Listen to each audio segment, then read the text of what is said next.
Vamos a empezar en lo que es tema de altas capacidades. A ver, vamos a ver, ya está.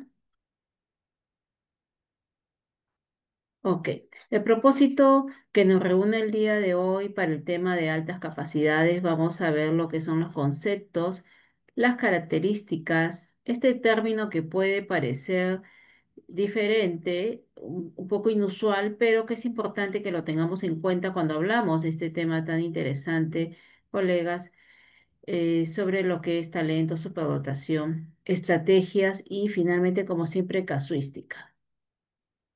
Cuando nosotros hablamos de las altas capacidades también son llamadas aptitudes sobresalientes, son un conjunto de habilidades excepcionales que le permiten sobresalir a las personas en comparación con muchos individuos, ¿no? Y eso lo vemos en las escuelas, eso lo vemos a nivel de la historia, con tantos ejemplos que siempre hemos tenido como referencia.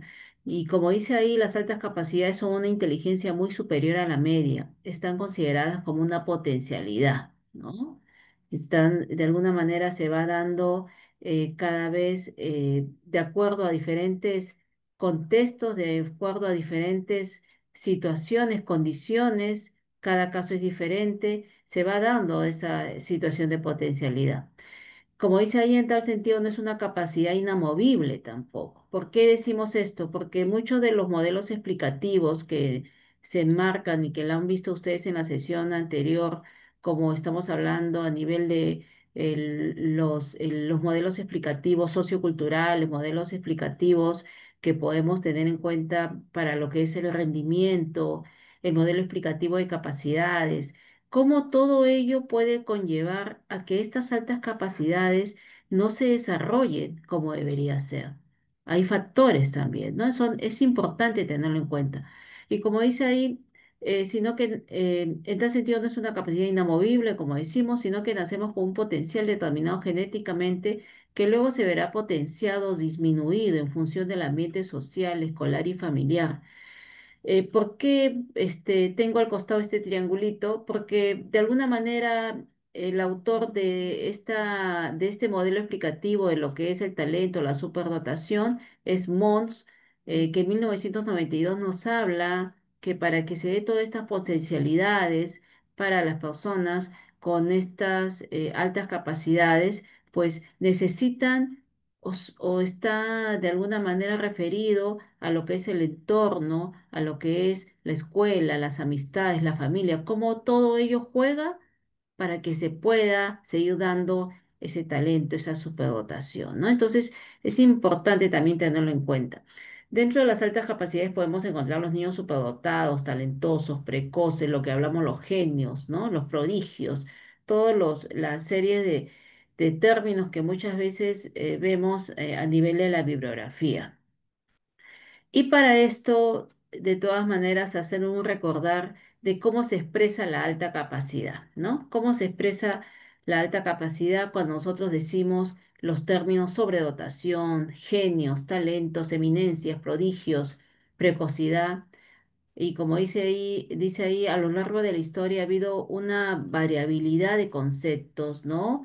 Eh, Algunos más imprecisos que otros, porque a veces han conllevado, colegas, a lo que son los mitos, ¿no? Los mitos de lo que a veces tenemos eh, conceptos rígidos en base a a solo lo que es el talento, a lo que es la sobredotación que a veces conlleva que los docentes podamos no tener una estrategia adecuada para el trabajo con estos estudiantes. Como dice ahí, la superdotación se utiliza para definir los niños excepcionales que manifiestan estas características como la alta capacidad intelectual y rendimiento, el alto nivel de creatividad, la persistencia para permanecer en una tarea hasta que han producido una evidencia tangible de su superación que se refleja en un producto y sobre todo lo que es la superdotación, que de alguna manera hay ese alto rendimiento, esa alta creatividad, esa alta capacidad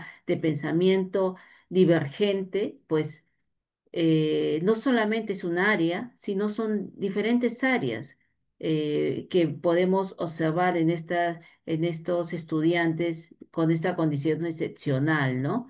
Ese rendimiento en todas las áreas, ¿no? Entonces es importante tener siempre esa mirada. Y cuando nos hablan de talento, como dice ahí, es el que muestra un elevado rendimiento en aspectos relacionados con la producción creativa, originalidad, fluidez, flexibilidad y elaboración en algún ámbito específico, literatura, pintura, danza, ¿no? Como dice ahí, en un ámbito específico. Puede tener un rendimiento normal en la mayoría de las áreas académicas, pero destaca sobresale o es un virtuoso de una habilidad específica, ¿no? Entonces eso tenemos que tenerlo en cuenta. Eh, Cuando hablamos de genio, como dice ahí, es la persona que dentro de la superdotación y su compromiso en la tarea logra una obra genial, ¿no? El genio científico depende de cierto tipo de capacidades, rasgos de temperamento, personalidad, motivación, pero su concepto se define estrictamente en términos de los efectos de los productos creativos propios sobre la comunidad científica, ¿no? Hablamos de que el genio es una persona que dentro de toda esta mirada de la superdotación del talento va a tener también va a conllevar una personalidad específica, va a conllevar, digamos, un producto creativo que definitivamente va a beneficiar a esta comunidad, a la comunidad científica, ¿no? El prodigio, ¿no? Ya creo que con la foto ya nos acordamos de Mozart, ¿no? Como dice ahí, ese niño que realiza una actividad fuera de lo común para su edad, realiza un producto que llama la atención en un campo específico que hace competencia con los niveles de rendimiento del adulto, ¿no? Por ejemplo, Mozart en su infancia, ¿no? Cuando hacía esas grandes composiciones de música, podía de alguna manera compararse con el pensamiento de un gran músico adulto, ¿no? Entonces, cómo ese término prodigio también conlleva a personas muy, muy específicas en la historia, ¿sí? Y todo esto a manera de un recordar de lo que han visto en la sesión anterior, porque vamos a hablar de las características de las personas que tienen altas capacidades, ¿no? Hemos visto esta serie de conceptos que se dan para todo lo que conlleva este alto rendimiento y todo eso. Y es importante tener en cuenta estas características porque es como nosotros vamos a poder también darle ciertos apoyos, ¿no? Vamos a darle de alguna manera ese enriquecimiento curricular para que vayan mejorando nuestros estudiantes, en el caso que fuéramos docentes SANE, para ir desarrollando lo que es el talento y la superdotación, ¿no? El asume riesgos y confían en sí mismos, es parte también de su naturaleza en algunos casos, ¿no? El, el tener confianza en sí mismos, porque saben que lo van a hacer, el demostrar un desarrollo superior del lenguaje, ¿no? Podemos encontrar que maneja muy bien una serie de términos, el vocabulario, cómo se manejan a nivel del poder desarrollar toda una comprensión y expresión y muchos contenidos que se refieren a este nivel tan alto del lenguaje, la alta sensibilidad que tienen, ¿no? Estamos hablando también muchas veces esa comprensión, ese gusto por las melodías, por la música, la enorme curiosidad. Sabemos que un estudiante con una condición de talento, superdotación, que algunas veces hemos tenido esa oportunidad de tenerlo mucho más en nuestras instituciones de básica regular y nosotros como equipo SAN hemos tenido esa oportunidad, sabemos que son de muchas preguntas, ¿no? Hay mucha curiosidad, hay siempre ese conflicto cognitivo que ellos tienen y que quieren un poco saber qué cosa puede estar pasando ahí. Prefieren la complejidad y los finales abiertos, ¿no? Siempre la complejidad es un gusto, es un disfrute para poder tener más retos y desafíos, solucionan los problemas de manera original y una nueva improvisación, ¿por qué no? Critican de manera constructiva también, esa crítica que se puede dar para muchas veces cuando hemos tenido oportunidad, también vuelvo a decir, en el caso de docentes SANE, y hemos visto estudiantes en una condición de talento y superdotación, la crítica no se limita a algo literal, sino esa crítica inferencial, ¿no? Esa crítica diferente que es para, de alguna manera, ir mejorando las habilidades de las otras personas, ¿no? Muy interesante. Son observadores y prestan atención a los detalles, también es muy cierto, son persistentes y se comprometen con todo lo que de alguna manera, bueno, como les digo, no todos los casos son iguales, pero en la medida de lo posible sí se ve esa perseverancia, se ve esa persistencia, se ve ese deseo de lograr lo que se propuso. Poseer gran memoria, inconformistas, individualistas y desinhibidos en muchos casos, tienen gran imaginación, por eso hablamos de la creatividad. Muestra un agudo sentido del humor, sí es cierto, porque de alguna manera es como que ya están, tienen un pensamiento simbólico muy alto en ese sentido, un nivel de rendimiento muy alto y se pueden dar el lujo de tener un tipo de humor un poco más hasta elevado y complejo, ¿no? Y hacer preguntas inusuales. Entonces, ¿cómo las características de las personas en condiciones de altas capacidades, personas que vemos con grandes ejemplos y que lo hemos visto a nivel de la historia, pero que capaz hemos tenido la oportunidad de tener estudiantes eh, que hemos visto en las escuelas de básica regular, también colegas tienen ciertas, como le llaman, desajustes, ciertos desequilibrios, y eso se llama disincronía. Disincronía porque si ustedes lo ven, es un término que significa eso, desequilibrios, desajustes, y lo usamos mucho cuando hablamos de altas capacidades, porque esas disincronías no solamente van a ser a nivel intelectual, no solamente van a ser a nivel emocional, sino van a ser a nivel también hasta corporal, ¿no? Y eso lo vamos a ver a continuación. ¿Qué es la disincronía? Como dice ahí. La disincronía, cuando estamos hablando, ¿por qué hablamos de esos desajustes, de esos desequilibrios?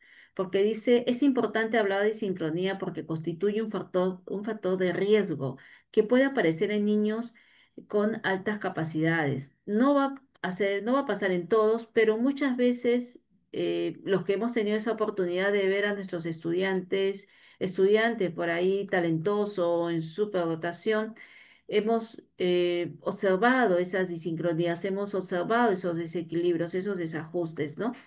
En algunos casos. Y eso lo vemos en ejemplos tan sencillos porque hemos visto que capaz su nivel lector del estudiante, su nivel comprensivo para hacer una lectura es súper alto, pero el nivel motor para escribirlo le cuesta, digamos, no está muy maduro esa coordinación visomotriz para hacer el ejercicio de la lectoescritura.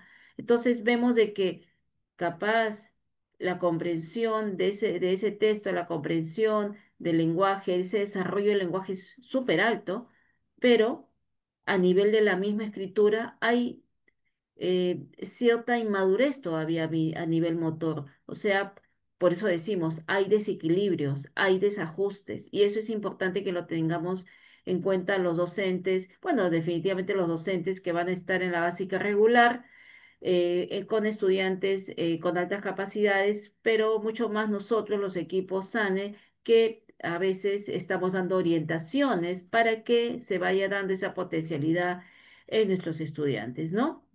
De la misma forma, también ese dominio de la escritura que va a ser similar a su nivel lector, ¿no? ¿Cómo se va dando todo eso? Y eso lo vemos acá, como dice ahí, el término de sincronía en altas capacidades se refiere al desequilibrio, desajuste en el desarrollo de las diferentes áreas en un niño con altas capacidades. Terracías nos habla de dos grandes tipos de disincronía. Disincronía interna, disincronía social. Disincronía interna, desajustes vividos internamente.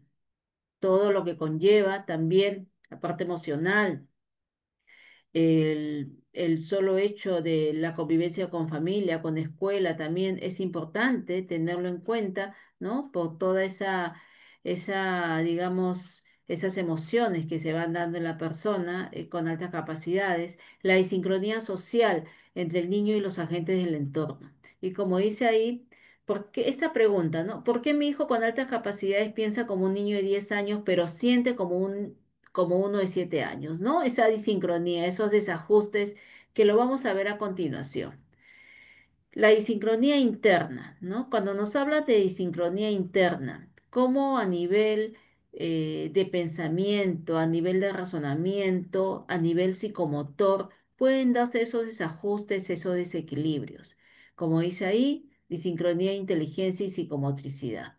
Cómo su desarrollo intelectual se encuentra más acelerado que el motórico.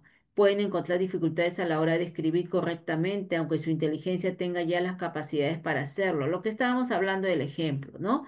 eh, Su pensamiento, su rendimiento académico, pues va a ser mucho más alto, pero va a tener capaz algunas dificultades para el movimiento motor propiamente, ¿no?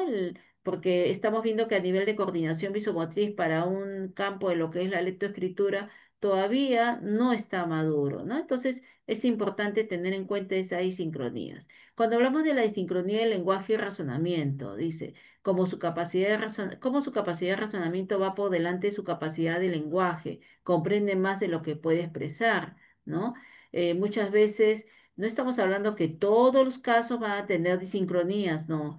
Hay muchos estudiantes, hay muchas personas que tienen altas capacidades y no han tenido, digamos, mucho estos desajustes, mucho estos desequilibrios, no todos los casos son iguales, pero en en la mayoría que, por lo menos en mi experiencia personal, que he tenido dos casos que he visto, sí se ha presentado esas asincronías y se ve a nivel, como se dice, de este ejemplo tan sencillo como esto, ¿no? De que va por delante su capacidad de lenguaje, su nivel de comprensión del lenguaje es alto, pero la expresión propiamente ha tenido capaz, no ha podido expresar todo lo que puede conllevar a ese lenguaje comprensivo, ¿no? Entonces, esa insincronía a veces puede generar ciertos conflictos, ciertas situaciones de emociones, ¿no? Para nuestro estudiante, la insincronía de inteligencia y afectividad.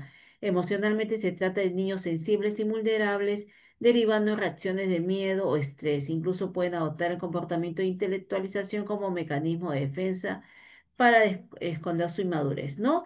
De todas maneras, igual, la inmadurez, la parte social es parte de cada ser humano y esto de alguna manera se va a ir dando, eh, como se dice, en una línea de tiempo, pero muchas veces las personas con altas capacidades pues conllevan a esta sensibilidad, a esta vulneración y pueden tratar de esconder o sentirse más sensibles ante todas estas situaciones que puede conllevarse una situación de frustración y todo ello, ¿no?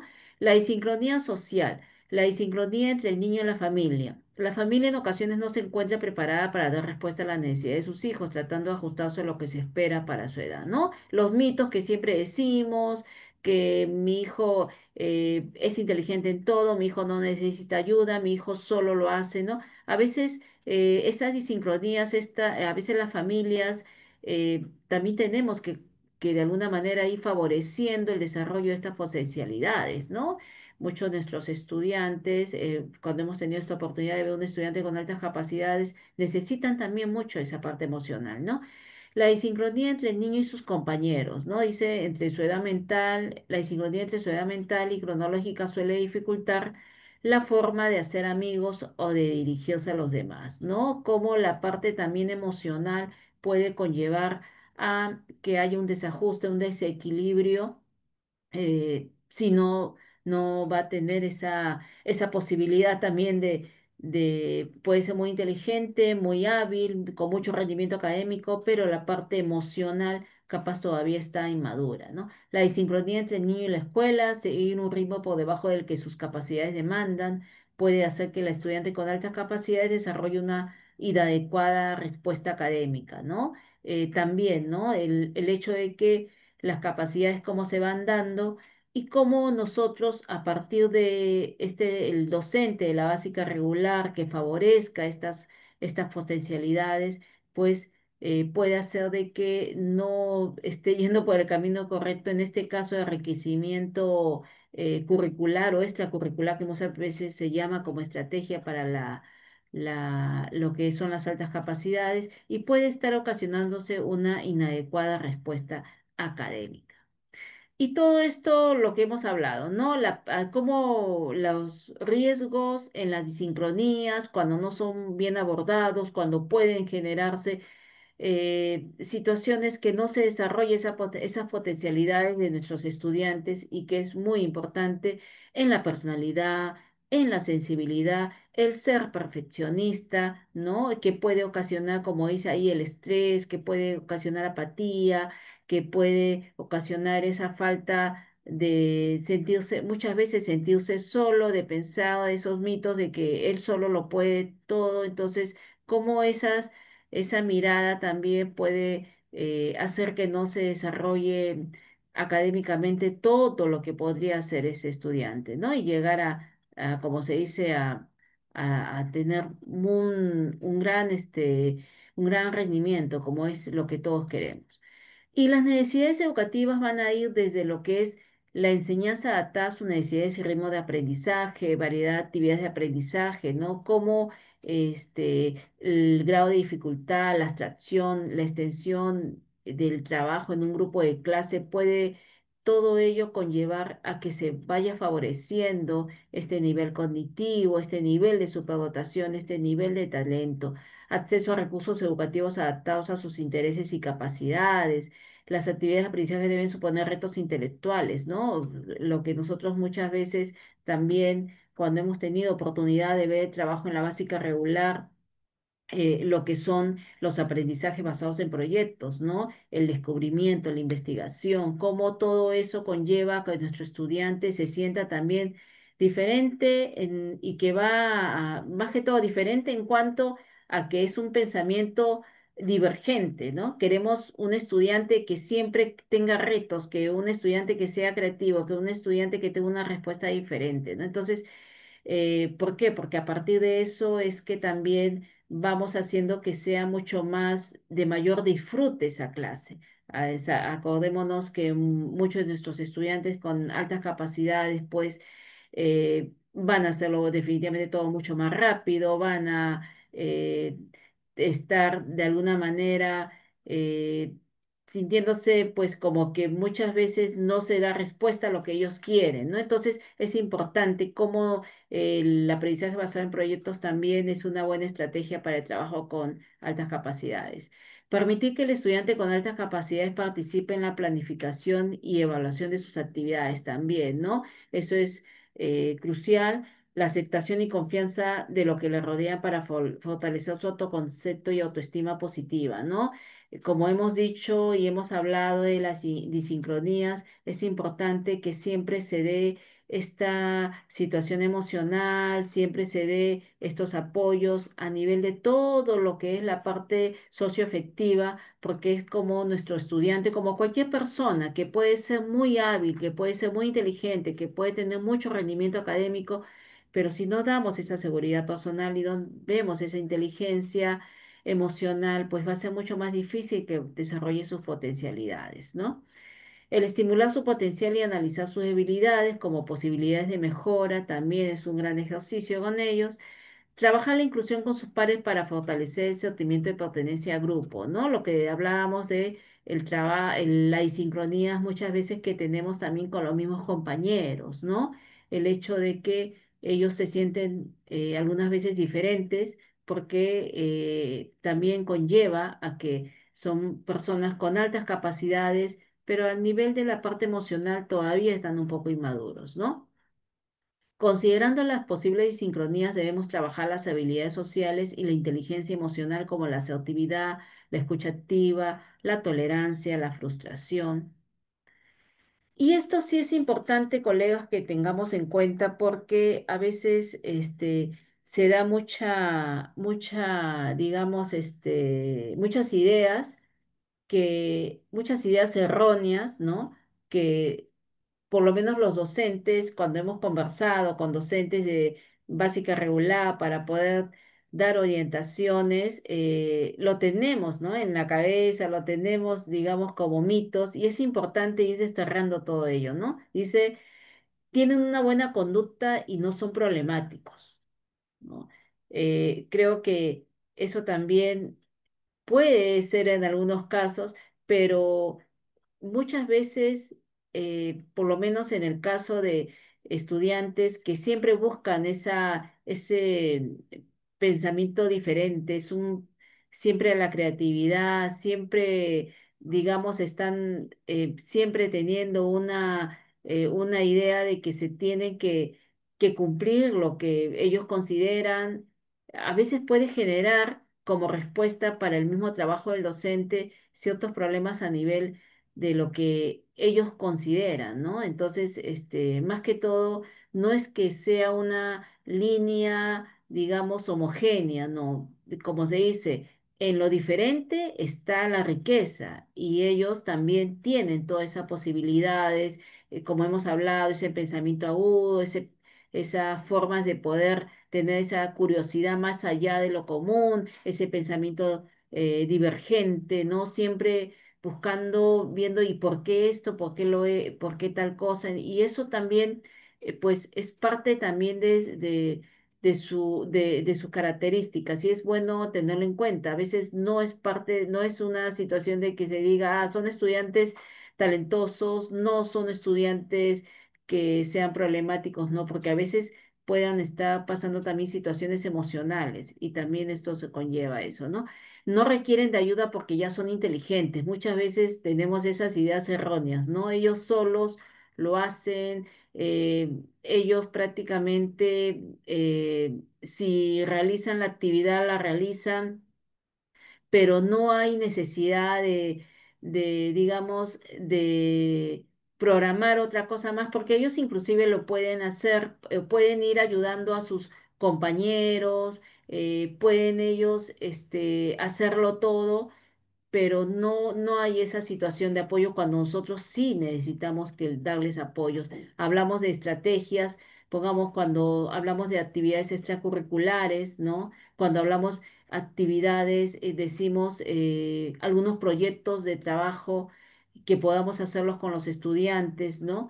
Y cómo poder desarrollar esas potencialidades, ¿no? Entonces, cómo todo esto conlleva que también el docente tiene que manejar estrategias en lo que es tutorías con pares, trabajo extracurricular, quién sabe, un enriquecimiento a nivel del currículum propiamente, cómo se está dando digamos, estos proyectos, estas aprendizajes basados en proyectos, cómo se están dando, tienen la misma madurez emocional, cognitiva, física y social. Definitivamente no lo es, porque hemos visto que existe esa disincronía.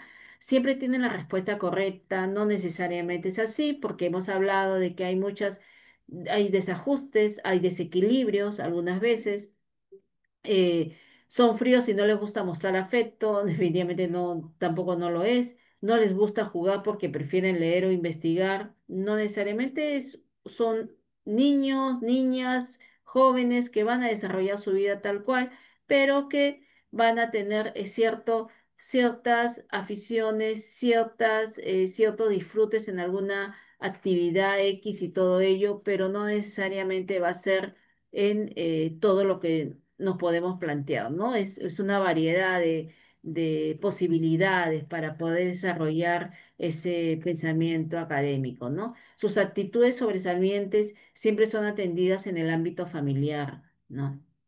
Ese es un mito también que tenemos siempre y que a veces la familia, como hemos visto, tienen serias dificultades para poder abordar o trabajar o entender a la persona con altas capacidades, ¿no? Les gusta ser niños solitarios, no lo es.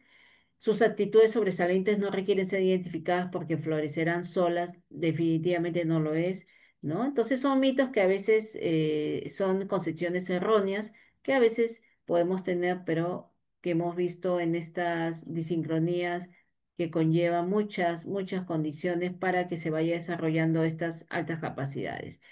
Y a nivel de estrategias, si hablamos de cómo podemos ir cubriendo estas necesidades educativas, cómo podemos ir desarrollando estas capacidades cuando planificamos un aprendizaje autorregulado, podemos usar como estamos diciendo, estrategias de enriquecimiento curricular, estrategia de flexibilización y aceleración, fomentar en la ejecución curricular del aula, eliminar aspectos monótonos. Cuando hablamos de enriquecimiento curricular, colegas, estamos hablando de implementar los ajustes curriculares individualizados adaptados a las necesidades del estudiante, considerando su estilo y ritmo de aprendizaje. ¿A qué llamamos enriquecimiento curricular? A acciones que nosotros como docentes, un docente de la básica regular puede trabajar lo que estamos diciendo, los aprendizajes basados en proyectos. Podemos trabajar tutorías entre iguales. ¿Sí? Podemos trabajar una diversificación curricular también nosotros. Podemos trabajar actividades extracurriculares, como se dice, para poder ir desarrollando y propiciando que se dé esas potencialidades. Todos esos ajustes curriculares individualizados que van a ser adaptados a las necesidades del estudiante de todas maneras, siempre van a considerar el estilo y ritmo de aprendizaje, ¿no? Cada estudiante es diferente, cada estudiante con altas capacidades va a tener necesidades diferentes. Pero como yo como docente voy a ir planteando también esta mejora en el planteamiento que tengo como docente del aula, en mi planificación curricular, cómo voy a ir dando respuesta a este estudiante con altas capacidades para que se siga dando esas potencialidades, ¿no? Las estrategias de flexibilización y aceleración, que no es más de tener en cuenta los estilos y ritmos, ¿no? Esa flexibilización, esa aceleración que yo puedo plantear como docente, lo voy a ver a todo nivel, a nivel de los contenidos pedagógicos, a nivel de las mismas evaluaciones, la flexibilización. ¿Por qué? Porque estamos hablando de que muchos de nuestros estudiantes con altas capacidades van a tener disincronías. Y esas disincronías tienen que, esos desajustes, esos desequilibrios tienen también que verse acompañados. Por ello es importante también tener en cuenta esta adecuación, estas flexibilizaciones también a nivel eh, de lo que es el planteamiento curricular, ¿no? Fomentar en la ejecución curricular del aula el pensamiento divergente, la investigación permanente, la metacognición y el aprendizaje colaborativo. Cuando hablamos del pensamiento divergente, colegas, es un ejemplo tan sencillo como es las formas de usar un lápiz.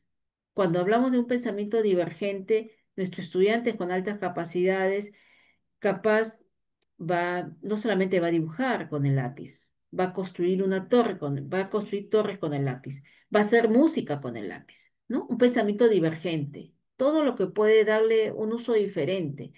Y un pensamiento convergente se limita a un uso tradicional del lápiz, simplemente dibujar, ¿no? Entonces, todas estas posibilidades de desarrollo, de esta creatividad, de la metacognición, del aprendizaje colaborativo, son herramientas que el mismo docente de la básica regular, pues, puede ir también implementando para que se desarrolle esas potencialidades. Eliminar aspectos monótonos definitivamente tiene que eso ser una característica, ¿no? Porque estamos hablando de pensamientos repetitivos, mecánicos, pues no van a tener estas posibilidades que se vaya desarrollando todo lo de nuestro estudiante, ¿no? El uso de las TIC, la tutoría individualizada y todo ello. Entonces, es muy importante tener esto en cuenta, colegas, porque ahorita ya vamos a empezar con la casuística, como siempre teniendo en cuenta estos diferentes aspectos de las diapositivas, ¿sí? Y para eso, como siempre, en esta casuística, tener en cuenta que son casuísticas de las mismas evaluaciones actualmente de ascenso y de nombramiento, ¿no? Es importante tomar en cuenta que todas estas preguntas a veces por ahí como que nos pueden confundir, por eso también como siempre da unos minutos para que ustedes lo puedan analizar y puedan poner en el chat, colegas, sus respuestas, ¿sí? A continuación las voy a leer. Dice, Isabel es una estudiante que presenta superdotación y cursa el segundo grado de secundaria en una institución de EBR. Ella ha ganado el concurso regional de matemática por 3 años consecutivos. El docente del área de matemática busca continuar fortaleciendo las capacidades de Isabel. Para ello, con la asesoría de la especialista Sane, planea desarrollar una estrategia de enriquecimiento. ¿Cuál de las siguientes intervenciones educativas corresponde a la estrategia de enriquecimiento? A.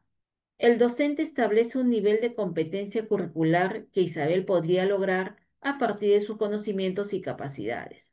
Luego propone a los padres de Isabel ubicarla en un grado superior acorde con las capacidades del estudiante. B. El docente adapta la programación de la clase para Isabel proponiendo aprendizajes más complejos y variados a partir de los avances que muestre el estudiante. Amplía y profundiza los contenidos previstos. Y C. El docente agrupa a Isabel junto con otros estudiantes que presentan capacidades afines a las de ella. Luego desarrolla con este grupo un programa de aprendizaje diferenciado que incluya contenidos retadores. Igual, como siempre, colegas, vamos a dar unos minutos y vamos a colocar nuestras respuestas en el chat.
Ok, colegas, entonces vamos a ver sus respuestas a continuación y nos ponen que es la B. Ok, a ver, vamos a ver si es la B.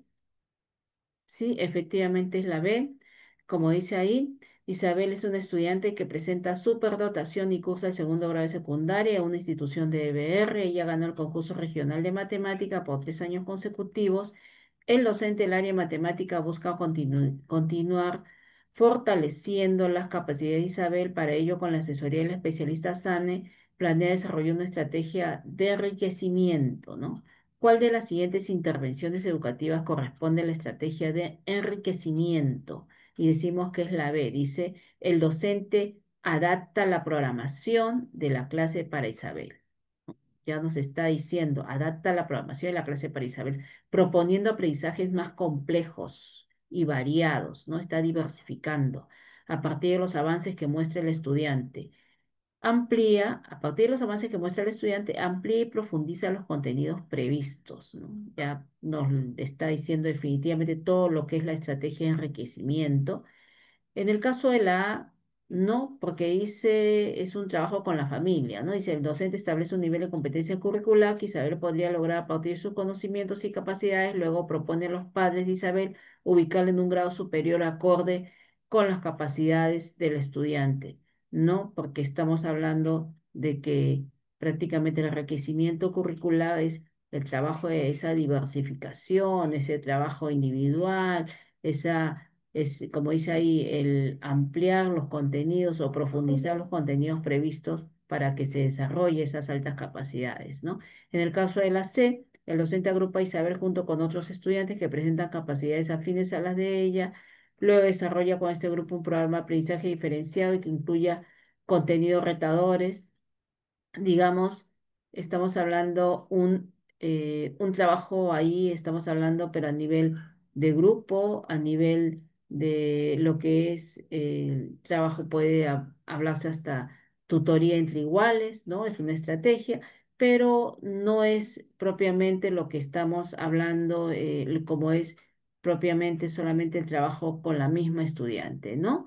El trabajo de la misma, el cómo se va dando este desarrollo de contenidos, cómo se va dando este desarrollo, este favorecimiento de las potencialidades para las altas capacidades, porque el mismo docente está enriqueciendo ese currículum, está enriqueciendo esa programación curricular, haciendo que esos aprendizajes sean más complejos y variados, ¿no? Que es la B.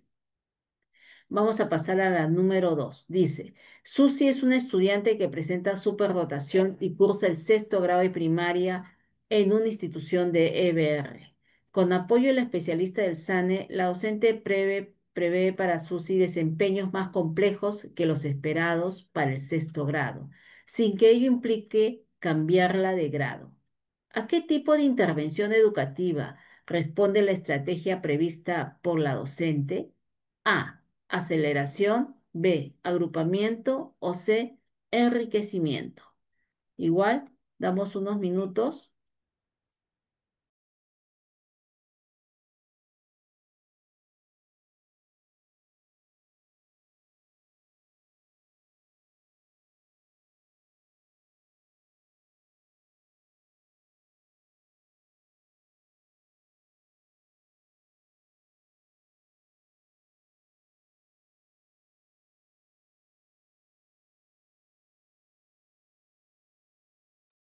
Podemos colocar nuestras respuestas en el chat, colega.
Ok, colegas, entonces vamos a ir viendo sus respuestas.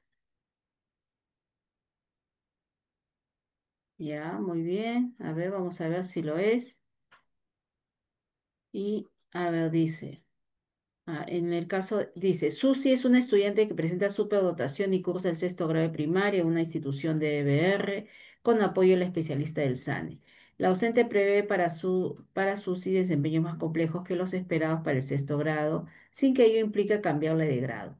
¿A qué tipo de intervención educativa responde la estrategia prevista por la docente? ¿Aceleración, agrupamiento o enriquecimiento? A ver, vamos a ver. Y es enriquecimiento. ¿Por qué no aceleración? Porque nos está hablando de que la docente prevé para sus desempeños más complejos que los esperados para el sexto grado. No estamos, en el caso de las altas capacidades, el trabajo de aceleración es cumplir digamos, el programa educativo en menos tiempo, ¿no? Es, como dice su nombre, aceleración. Todo es en menos tiempo, ¿sí? El agrupamiento, el mismo nombre lo dice, ¿no?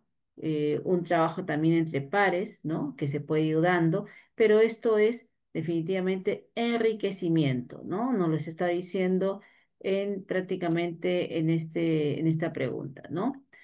Entonces eso hay que tenerlo en cuenta. La docente prevé para sus desempeños más complejos que los esperados para el sexto grado sin que ello implique cambiarla de grado, ¿no? Ella está favoreciendo ese enriquecimiento del estudiante, pero no le está cambiando de grado, no está cortando el programa, no está haciendo que el programa sea, como se dice, en menor tiempo y no es así. Entonces vamos a pasar a la número 3. Paolo es un niño que asiste al aula de 3 años en una institución de EBR. A ver, vamos a poner esto más. Al analizar su ficha de matrícula, la docente encuentra que él levantó la cabeza antes del mes de nacido. A los 6 meses respondía cuando lo llamaban por su nombre. Y cuando tenía 1 año ya contaba con un repertorio de 50 palabras. En el aula, la docente nota que Paolo lee los carteles y los nombres de sus compañeros sin ninguna ayuda y siempre pregunta por qué sucede algo buscando ampliar sus conocimientos. Además, cuando realiza circuitos motrices, demuestra excelente coordinación y agilidad en todos sus movimientos. Respecto de las altas capacidades, ¿qué se puede afirmar sobre Paolo a partir de las características descritas? A, que es un niño prodigio; B, que es un niño precoz; o C, que es un niño superdotado. Igual, damos unos minutos, colegas.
A ver, vamos a ir viendo sus respuestas, colegas.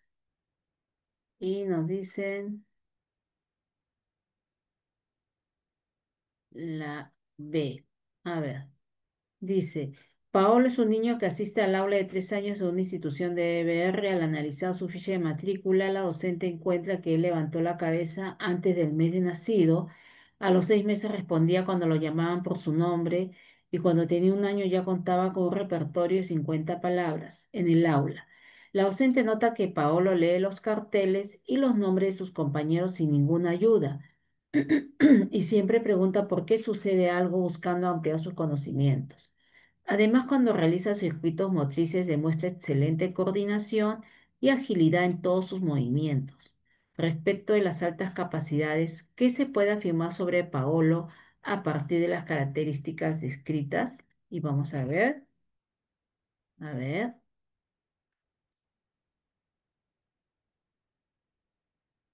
Y es la B, que es un niño precoz, ¿no? Como dice ahí, estamos viendo esa precocidad en todo lo que es estas habilidades motoras, habilidades cognitivas, ¿no? Esas habilidades de lenguaje para leer los carteles y los nombres de sus compañeros. Nos están hablando de un niño precoz, ¿no? Pero debemos de hacer la diferencia, colegas, que la precocidad puede ser una característica temporal, ¿no?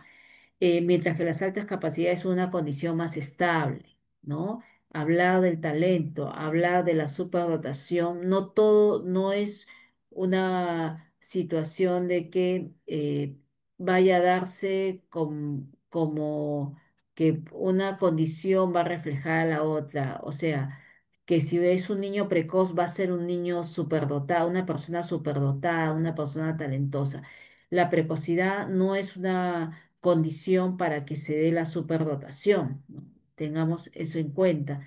Eso es importante tenerlo en cuenta, pero también, como se dice, es que no nos debemos olvidar que no todos los niños precoces tienen altas capacidades, sino todos los niños con altas capacidades muestran precocidad, ¿no? El hecho de ser precoz no nos va a decir una condición más adelante de que vaya a tener altas capacidades, pero que vemos una serie de condiciones tempranas que nos da referencia a que es un niño precoz, ¿no? Un niño prodigio, como estábamos hablando, inclusive el ejemplo de Mozart, ¿no?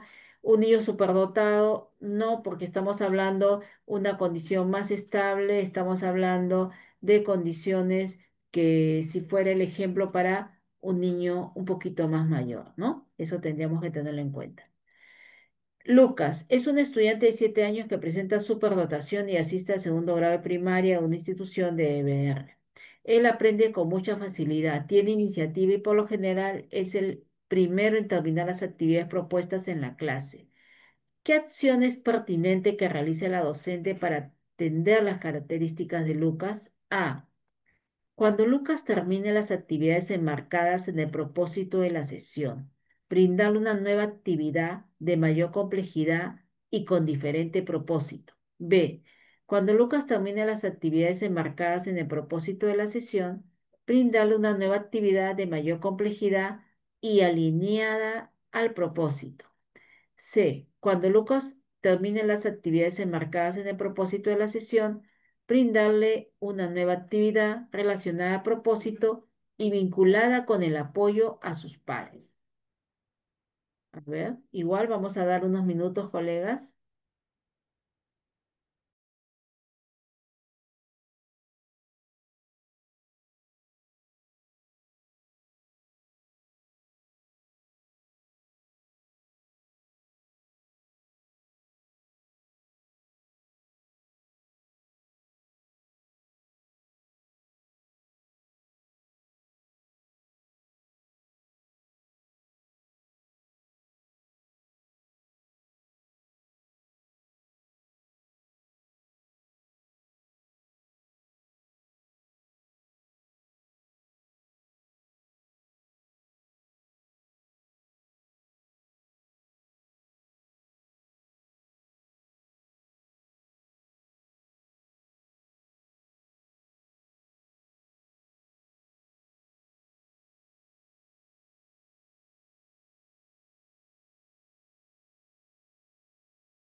A ver, vamos a ir viendo las respuestas, colegas, y tenemos que igual, a ver la B, dice, Lucas es un estudiante de 7 años que presenta superdotación y asiste al segundo grado de primaria de una institución de EBR.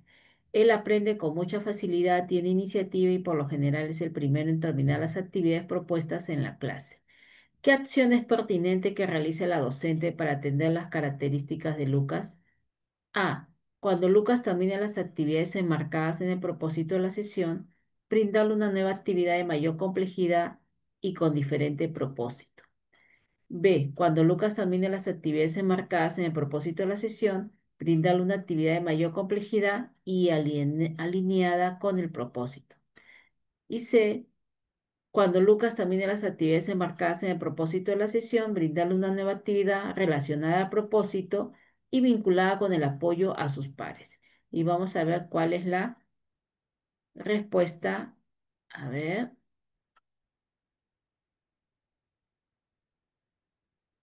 Y es la B. Cuando Lucas termine las actividades enmarcadas en el propósito de la sesión, brindarle una nueva actividad de mayor complejidad y alineada al propósito. Es interesante ver estas alternativas, colegas, porque si nosotros vemos la pregunta, ¿qué acción es pertinente que realice la docente para atender las características de Lucas? Nos habla en la alternativa B dos elementos muy importantes, ¿no? Que sean de mayor complejidad y alineado al propósito. La alternativa A nos habla de mayor complejidad y no dice con diferente propósito. La alternativa C nos habla de que esté el propósito de la sesión, pero no nos hablan de mayor complejidad, ¿no? O sea, a veces es importante un poco tener este juego de palabras y este análisis para tener en cuenta la respuesta correcta, ¿no? Bueno, vamos a pasar a la número 5. Dice, en el taller de capacitación a los docentes de secundaria de una institución de EBR, la especialista del SANE menciona diferentes modelos explicativos acerca de la superdotación.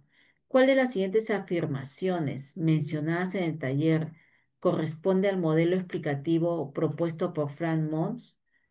A. Para favorecer el desarrollo de los estudiantes superdotados es necesario involucrar activamente a la familia, escuela y compañeros.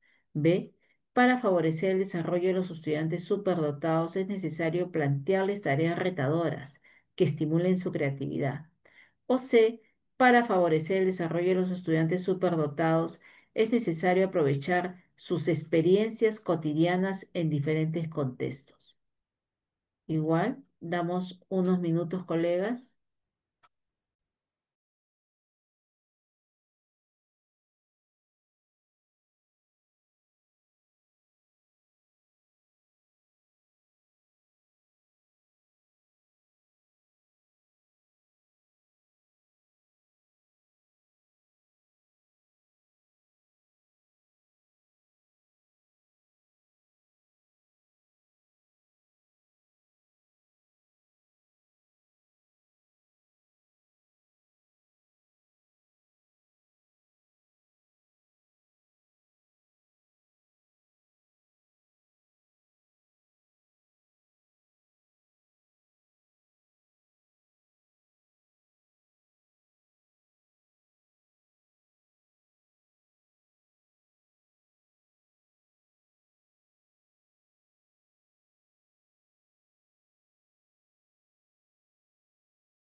Ok, vamos a ir viendo, colegas, las respuestas.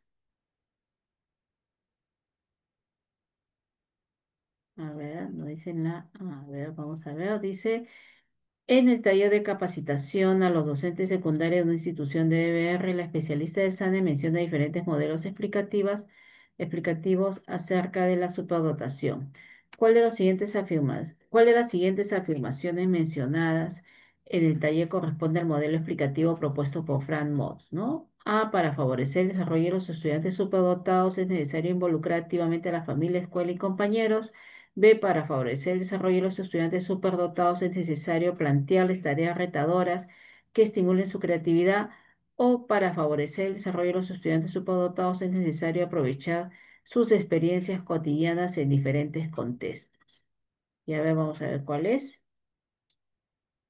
Y es la A, ¿no? Para favorecer el desarrollo de los estudiantes superdotados es necesario involucrar activamente a la familia, escuela y compañeros, ¿no? Sabemos de que ese modelo explicativo de Frank Moss nos habla de la interacción del individuo con todo su entorno, ¿no? Entonces ahí eso, de alguna manera, a veces en la experiencia nos vienen preguntas a veces sobre lo que es en los modelos explicativos de la superdotación, ¿no? Y es interesante tener en cuenta esto porque a veces nos podemos confundir, pero sí, pues esto de la familia, escuela y compañeros es lo que es el modelo explicativo de Frank Moss.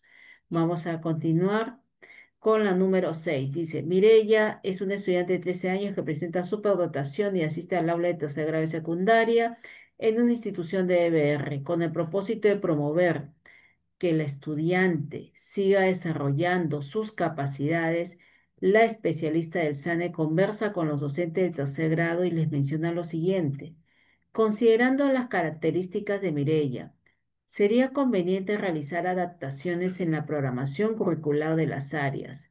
Para ello, sugiero que indaguen cuáles son los temas de interés del estudiante y le presenten aprendizajes desafiantes relacionados a estos. Asimismo, se podría ir ampliando los conocimientos de Mirella según su avance. ¿A cuál de las siguientes intervenciones educativas corresponde la estrategia propuesta por la especialista del SANE? A la de enriquecimiento, B, a la de aceleración o C, a la de agrupación. Igual, damos unos minutos.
Podemos poner las respuestas en el chat, colegas.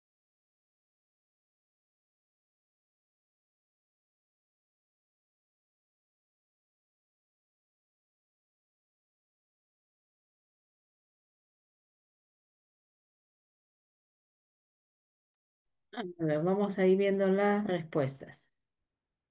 Y nos dice la A. Ahora dice, Mireia es una estudiante de 13 años que presenta superdotación y asiste al aula de tercer grado y secundaria en una institución de EBR con el propósito de promover que la estudiante siga desarrollando sus capacidades. La especialista del SANE conversa con los docentes de tercer grado y les menciona lo siguiente. Considerando las características de Mireia, sería conveniente realizar adaptaciones en la programación curricular de las áreas. Para ello, sugiero que indaguen cuáles son los temas de interés del estudiante y le presenten aprendizajes desafiantes relacionados a estos.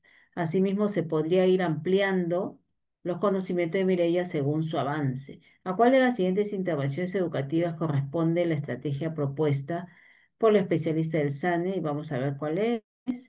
Es, a ver, a la de enriquecimiento, ¿no? Nos hablan, como siempre, como se dice, los conocimientos se dan haciendo más complejos, ¿no? Nos hablan de que sea de acuerdo a las características del estudiante, que sean aprendizajes desafiantes, que cada vez se vayan complejizando un poco más, que también sean de interés del estudiante, ¿no? Entonces están hablando de enriquecimiento, ¿no? Como hemos dicho, aceleraciones, prácticamente hacer este programa curricular en menor tiempo, la agrupación, cuando estamos hablando de las medidas organizativas, ¿no? Cómo estamos agrupando también, cómo estamos dando la situación de lo que es la tutoría en pares, quién sabe, ¿no? Javier cursa el cuarto grado de secundaria en una institución de EBR. En su informe psicopedagógico se determina que presenta superdotación. El tutor del grado comparte esta información con los docentes y uno de ellos comenta lo siguiente. Los estudiantes superdotados desarrollan productos creativos. Su rendimiento académico es sobresaliente. Por lo general aprenden solos. Por ello no necesitan apoyos. No necesitan de apoyos. El comentario del docente evidencia varias concepciones sobre las características de las personas que presentan superdotación. ¿Cuál de ellas es una concepción errónea? A. Los estudiantes superdotados aprenden solos y no necesitan de apoyos. B. Los estudiantes superdotados desarrollan productos de alto nivel creativo. O C, los estudiantes superdotados presentan un rendimiento sobresaliente.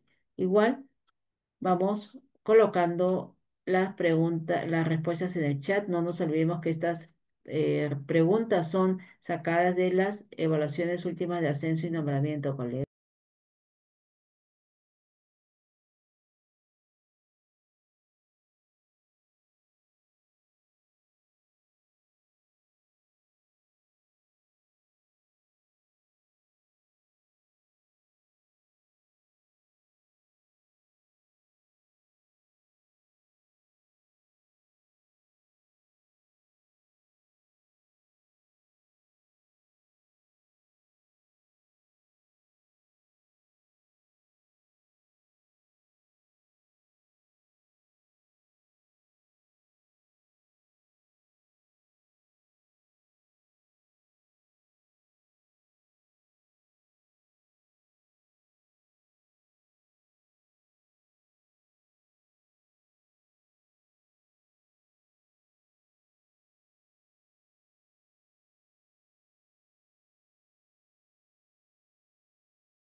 A ver, vamos a ir viendo las respuestas. Creo que ahora hay más respuestas. Vamos a ver.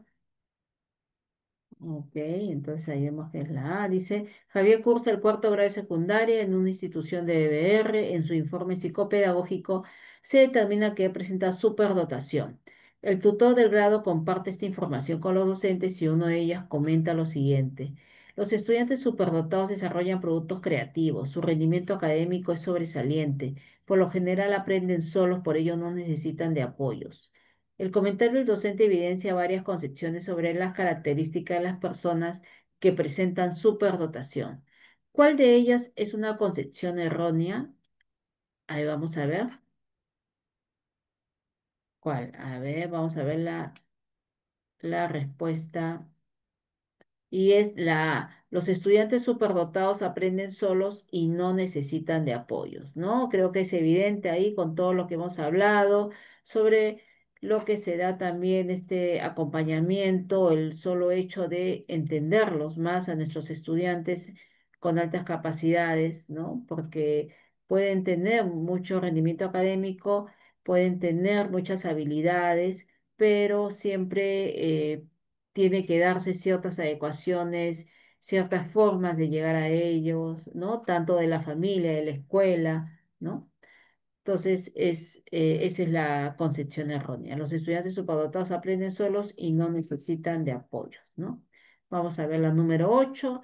Es una institución educativa de EBR para atender las necesidades educativas de los estudiantes con altas capacidades. Los docentes optaron por utilizar estrategias de agrupamientos flexibles, apoyo en grupos ordinarios, programas de tratamiento personalizado, y esto corresponde a medidas organizativas, medidas curriculares o medidas de acceso.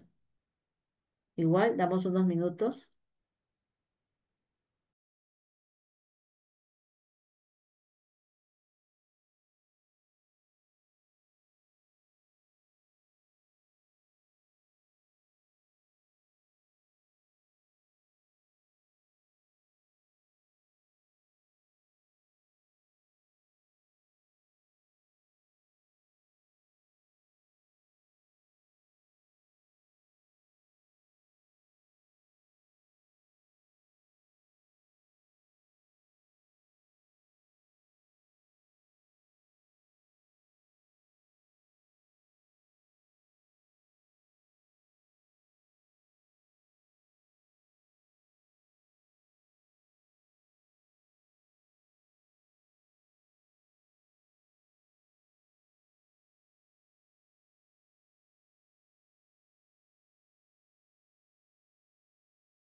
Ahora vamos a ver las respuestas que hemos puesto.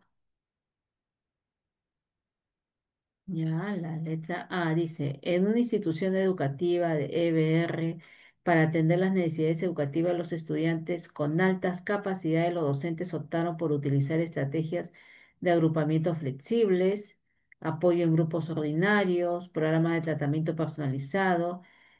Corresponde a, vamos a ver, a medidas organizativas, ¿no? Si nos están hablando de este tipo de formas de trabajo, lo que es agrupamiento flexible, cómo se está dando una organización a nivel del aula, ¿no? A partir de los intereses, de las habilidades y todo ello.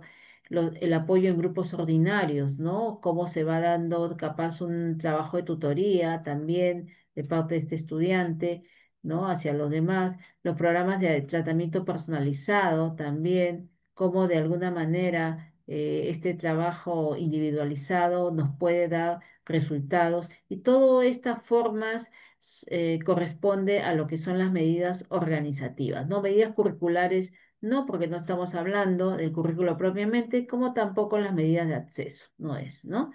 Entonces, eso también tener en cuenta. Vamos a pasar a la número 9. Dice, Beatriz es una estudiante que presenta superdotación y asiste al segundo grado en nivel primaria de una institución de EBR. Ella siempre es la primera en terminar todas las actividades propuestas. Ante esta situación, la docente del aula tiene como propósito planificar actividades que respondan a las demandas de aprendizaje de Beatriz. ¿Cuál de las siguientes actividades responde al propósito de la docente? A. Diseñar para Beatriz actividades de aprendizaje más complejas que evidencien un alto nivel de logro según los criterios de evaluación planteados en el aula. B. Plantear actividades de aprendizaje que impliquen trabajos grupales en lo que Beatriz puede acompañar a cada uno de sus compañeros del grupo. O C. Elaborar actividades de aprendizaje con tareas que respondan a desempeños de un grado de estudio superior al que cursa Beatriz. Igual vamos a dar unos minutos, podemos ir poniendo nuestras respuestas en el chat.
Ok, colegas, entonces vamos a ir viendo sus respuestas. Ok. Y se dice, ¿no? Beatriz es una estudiante que presenta superdotación y asiste al segundo grado de nivel primaria de una institución de EBR. Ella siempre es la primera en terminar todas las actividades propuestas. Ante esta situación, la docente del aula tiene como propósito planificar actividades que respondan a las demandas de aprendizaje de Beatriz.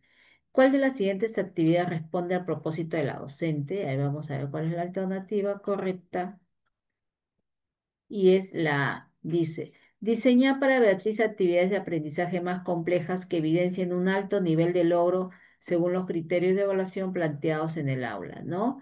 ¿Por qué esta alternativa? Nos están diciendo que Beatriz termina siempre, de alguna manera, termina todas las actividades propuestas mucho más rápido, ¿no? La docente tiene el propósito planificar actividades que respondan a las demandas de aprendizaje de Beatriz. Entonces, si es a las demandas de aprendizaje, está hablándonos de que es una niña superdotada, entonces tiene que hacer tiene que diversificar, tiene que hacer ciertas adecuaciones, ciertos ajustes y tiene que plantear actividades de aprendizaje más complejas, ¿no? Al final, no ponerla en un aula superior o no hacer que trabaje, que vaya acompañando a los diferentes compañeros del aula, como dice ahí la alternativa B, ¿no? O la alternativa C, sino aprendizajes, actividades de aprendizaje más complejas, ¿no? Que va a responder a las necesidades del estudiante. Entonces la B, que nos hablan de un trabajo digamos, puede ir ella acompañando a los compañeros puede ir dando un acompañamiento a los estudiantes del aula, no. La C, que pueda ponérsele en un aula superior o grado de estudio superior al que cursa Beatriz, tampoco, ¿no? Entonces, es un enriquecimiento de alguna manera curricular. Vamos a ver la número 10. Dice, Priscila es una niña que asiste al aula de 5 años, el nivel inicial en una institución de EBR. La docente del aula observa que ella lee los carteles y cuentos sin ninguna dificultad. Además, identifica cantidades numéricas de 6 cifras y realiza sumas y restas mentalmente. Asimismo, participa con buen ánimo en todas las actividades. ¿Qué alta capacidad se corresponde mejor con las características descritas sobre Priscila? A, prodigio; B, talento; o C, superdotación. Igual damos unos minutos.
Vamos a ver las respuestas y ya están diciéndome la A. A ver, dice, Priscila es una niña que asiste al aula de 5 años, el nivel inicial, en una institución de EBR. La docente del aula observa que ella lee los carteles y cuentos sin ninguna dificultad.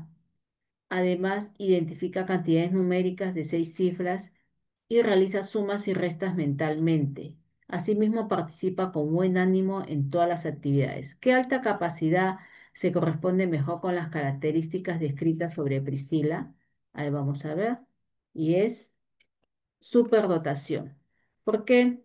Porque dentro de estas alternativas nos hablan que el prodigio es un talento excepcional en un campo particular, ¿no? Si es un niño prodigio. Talento digamos, de alguna manera, y ahora otra cosa, prodigio también hay que tener en cuenta cuando hablábamos de Mozart, ¿no? Es una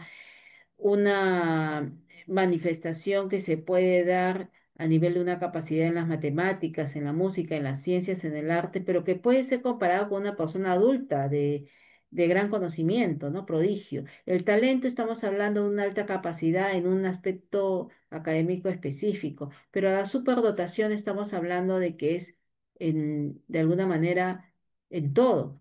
Y ahí nos está hablando de que ella lo lee en los carteles, nos está hablando de que puede identificar cifras numéricas, ¿no? Puede hacer sumas y restas mentalmente.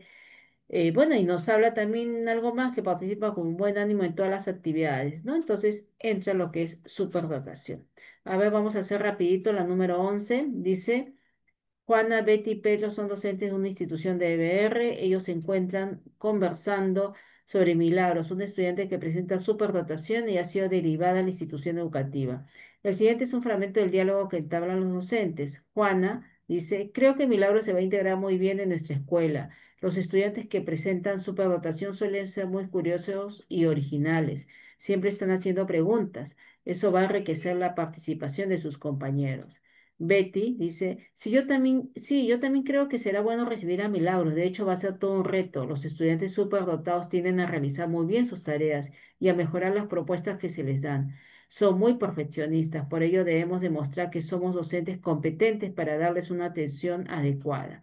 Y Pedro nos dice, no te preocupes, Betty, Milagros de todas maneras va a tener éxito. Los estudiantes con altas capacidades avanzan solos. Como su nivel de comprensión es excelente, aprenden diversos contenidos rápidamente, ellos pueden liderar a sus compañeros, son un gran apoyo en el aula. ¿Cuál de los comentarios de los docentes evidencia una concepción errónea sobre las características de los estudiantes que presentan superdotación? A, el de Juana; B, el de Pedro; o C, el de Betty. A ver, vamos a dar unos minutos, ¿sí?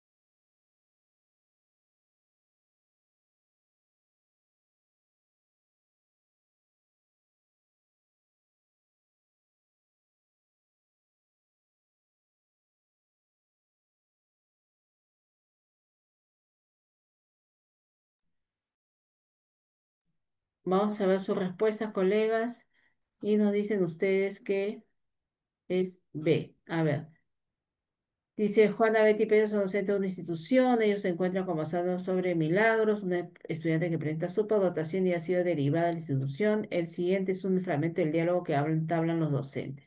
Y vamos a ver cuál es la respuesta, porque ante dice, ¿cuál de los comentarios de los docentes evidencia una concepción errónea sobre las características de los estudiantes que presentan superdotación? Vamos a ver cuál es. Y es el de Pedro, ¿no? Como dice ahí, el hecho de que, como estamos hablando, esta concepción errónea de que las personas con altas capacidades avanzan solos, bueno, su comprensión puede ser excelente, pero ellos pueden liderar a sus compañeros, un gran apoyo en el aula. Muchas veces estamos hablando a veces de esas disincronías sociales, de esos desajustes, de esos desequilibrios que se pueden ir dando, ¿no? Entonces, es importante que lo tengamos en cuenta. Vamos a pasar con la siguiente nomás, rapidito. Amel es una estudiante de sexto grado de primaria en una institución de EBR que presenta superdotación. La docente busca estimular su pensamiento divergente. ¿Cuál de las siguientes situaciones es pertinente que plantee la docente para ese propósito? A, hace unos meses sucedió un incendio de gran magnitud en un centro comercial y como resultado dos jóvenes perdieron la vida, pues sus empleadores solían encerrarlos en su espacio de trabajo. Por tanto, no pudieron escapar durante el desastre. Según el texto leído, ¿qué sanción les corresponde a esos empleadores? B. Hace poco ocurrió un acto de violencia y discriminación que fue de conocimiento público y fue muy criticado frente a los hechos que ocurren en la vida diaria y que generan noticia. ¿Qué medios nos permiten informarnos de manera más rápida? ¿A través de cuáles tú te informas? O sé, con el fenómeno del niño costero, muchas carreteras y puentes quedaron destruidos y muchas familias resultaron incomunicadas y aisladas.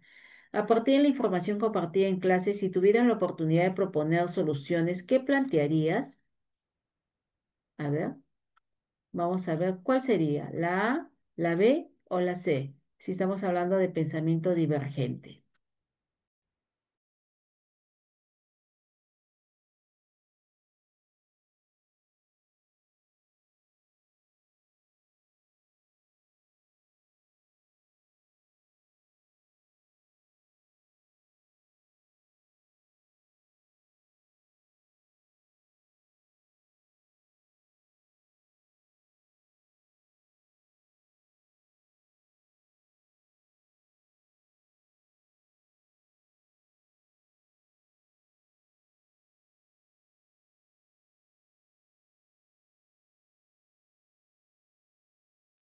Muy bien, colegas, entonces vamos a ir viendo tus respuestas.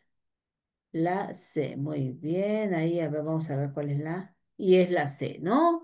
Creo que ahí está bien claro cuando estamos hablando de pensamiento divergente, ¿no? Esas preguntas, esas respuestas, esa manera, ese pensamiento inferencial, ¿no?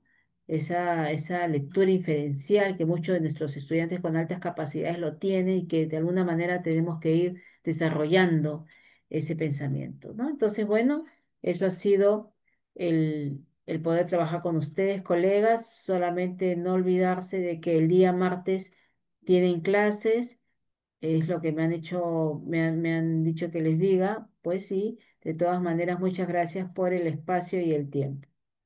Hasta luego.